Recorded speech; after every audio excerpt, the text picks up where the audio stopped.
Heto nga't muling nagbabalik ang basang nyo mga basang para sa panibagong upload at update dito sa ating mini vlog for today's video. Sana all vlogger. At eto na nga, almost 2 weeks nga wala tayong upload kasi nga nabagyo tayo ng bagyong Imong noon, di ba?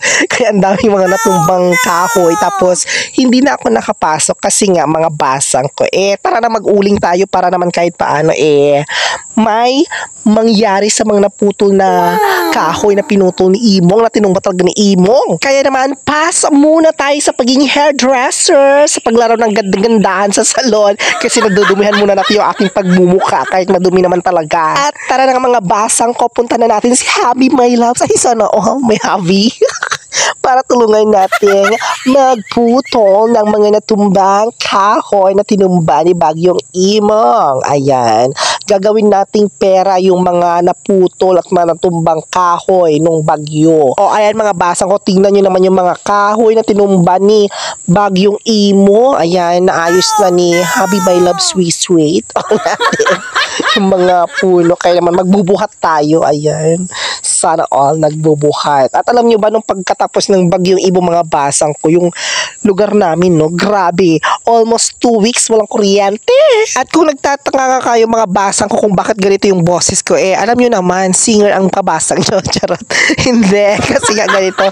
Grabe yung init, pagkatapos ng bagyo uminit, tapos sa madaling araw malamig, kaya naman alam nyo naman, isakitin ako, tumatanda tayo, kaya mabilis tayong kapitan ng kasakit. Diba? Kaya inubo na naman ang kabasang nyo. At eto nga mga basang ko, naayos na nga ni Honeybee My Love Sweet ko yung mga kahoy na naputol-putol, sinalansan na dito yung tawag nito, inayos na, inornos na, tawag nito, basta, yun na yun. At ready na ang putulin ng mga kahoy mga basang ko dahil tapos na nga siyang ayusin, isalansan para ready na siyang putulin ng mga tamang laki ni Honeybee My Love Sweet ko para ready na siyang ikamada. Ayan, yun ang tawag namin sa tatayo ng mga kahoy para gawing uling, para lutuin na siya. Ayan. Sa part ng Mindanao ata mga basang ko, hinuhukay nila yung uling nila sa lupa. Dito naman sa norte, kinakamada parang siya, bundok. Diba? Nilalagyan namin ng ganyan. Paano ko alam yan? Siyempre mag-uuling ako mga basa. Sumasama ako dati ka papa ko mag-uling. Ayan. Sumasama rin ako punta sa dagat. Ayan. Sabi yung tamad ako, no? Hindi mga basang, charot lang.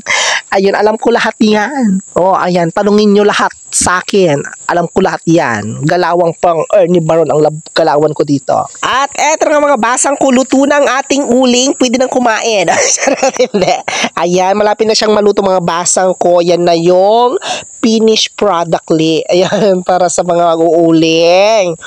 Diba? Ang hirap niyan mga basang. Pagkatapos yan maluto, bubungkalin naman natin yan para isa-isahin nating isako yung mga uling li, mga basang. Kaya man hanggang dito na lang ulit mga basang ko, hanggang sa susunod nating mga upload. Maraming salamat sa inyong panonood. Hanggang sa muli, mag-ingat po kayong lahat. Chup chup.